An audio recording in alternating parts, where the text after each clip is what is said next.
Hello friends, Phasively Planet here, coming out of nowhere to show you a video that might be interesting. Now, the video here I'm about to show you involves a glitch that you can do involving the sound test in the first-person shooter game Zero Tolerance on the Sega Genesis. Anyways, let's get to the point. In the options menu, what you want to do first off is turn the music off, and then we go to number 3 in the sound test. Play that and then quickly turn the music on.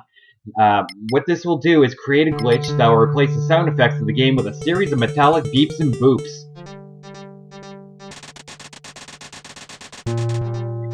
If you hear a bunch of terrible metal clicking noises throughout this attempt at syncing up the main theme of the game, especially if you're playing this on original hardware, then congratulations, you got the glitch to work.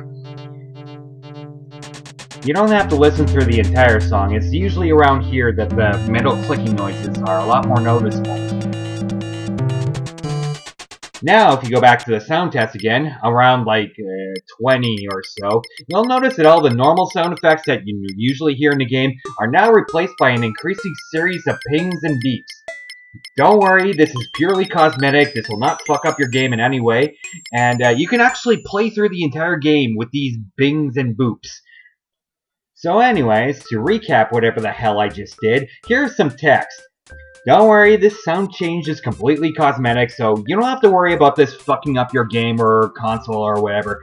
These changes will revert back to normal the moment you do a hard reset of the game.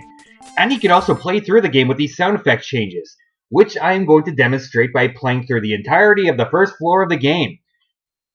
Anyways, let's turn the music back on and let's start this thing. You know, I have this exact same reaction every single time Facebook makes a layout change. Anyways, that's storyline, I don't care about that. So for the purpose of this playthrough, I'm going to be playing as this guy. Major Gajera. Yeah, this looks like a guy who knows what he's doing. I'm glad he's part of this special task force. So let's get to the gameplay. As you can kind of see, the sound test glitch had applied the changes to the actual gameplay, so that now that's been done, all the normal sound effects have now been replaced with metallic beeps and boops. Now for the record, this is how the game should normally sound.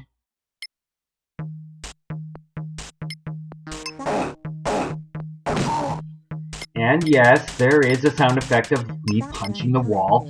Anyways, this is another clip of gameplay in comparison with its original sound effects and or female announcer voice. So yeah, it doesn't really affect the game that much, except for, you know, the obvious change in sound effects. The game pretty much plays out like the same as it would. I also like to point out that a lot of these YouTubers who have covered this game in the past, they tend to charge into this room and get completely wrecked. It's hilarious. I mean, how the fuck do you fail at this part so quickly? I mean, I just did the exact same thing that they just did, but yet my health's at 84%. I don't know about you, but given as how there's always a bored female voice that plays whenever you pick something up,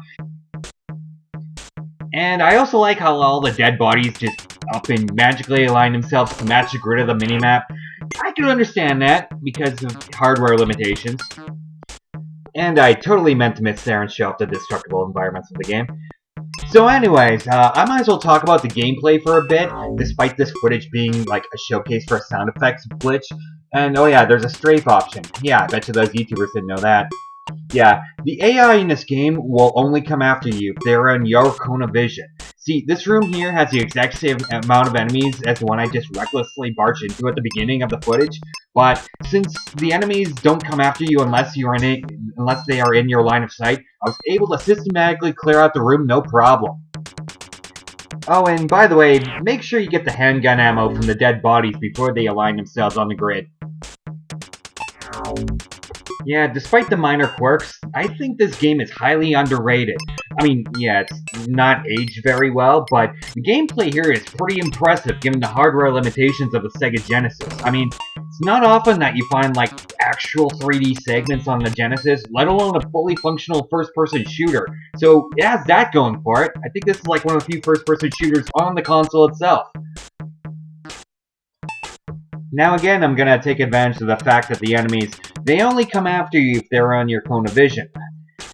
They also don't go through the automatic doors, because they've clearly sold their souls to Millhouse at this point. Of course, the bioscanner battery just had to run out at this point, but the enemies that were right behind me right here, yeah, they were always there. So it's pretty generous of them to not attack me until I was able to see them and take them out. The game is quite generous that way. Man, I liked this game when I was a kid. Why did Technopop decide to go with the same publisher that unleashed fucking Bubsy onto the world? And yes, I know the elevator to the next floor was right there, right to like the right, but this game has a password system, and you only get a password if you completely clear out the previous floors of enemies. So here I am, I'm about to systematically clear out another floor. I'm not going to charge in there recklessly, and I'm going to play it smart because I am fucking boring that way. Yeah, these soldier guys, they just charge at you. You dickhead. Yeah, these soldier guys, they just charge at you gauntlet style, despite the fact that they all clearly have a ranged attack. I'm also keeping an eye on the minimap, which can explain the nice shot behind cover. What, I didn't read the manual, this is a completely blind playthrough. What are you talking about? I also like to point out that I think this floor is supposed to take place outdoors or something, which might not be an issue for the fact that we're on a goddamn space station. But then again, this is the future, which could explain the magical barriers that prevent me from falling off the edge of my doom right there. Anyways, that's not important. Yeah, the storyline I kind of skipped at the beginning with the Screaming Man has something to do with, like, a reactor on this station about to go supernova or something, and the game wants you to think that there's some kind of urgency to it or something, but here's the thing. There's no time limit in this game whatsoever.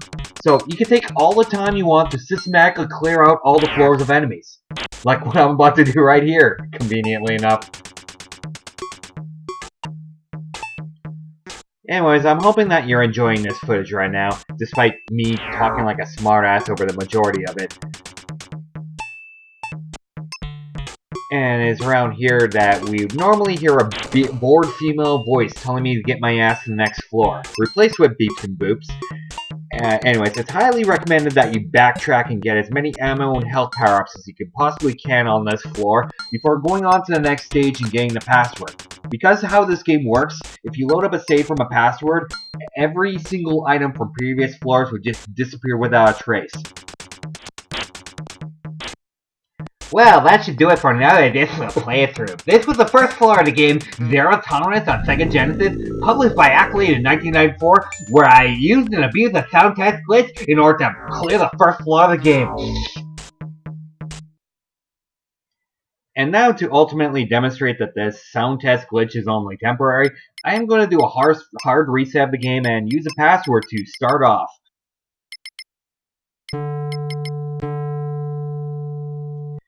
So yeah, same character, using a password to start off on the second floor of the game.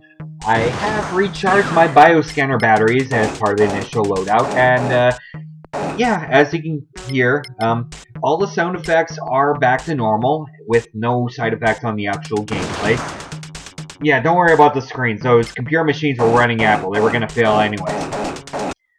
So yeah, that's about it for this video. Zero Tolerance for the Sega Genesis is an underrated first-person shooter, and you can easily change the sound effects by messing around in the sound test like I demonstrated earlier in the video. Anyways, thanks for watching, and I'll see you all in a couple of months.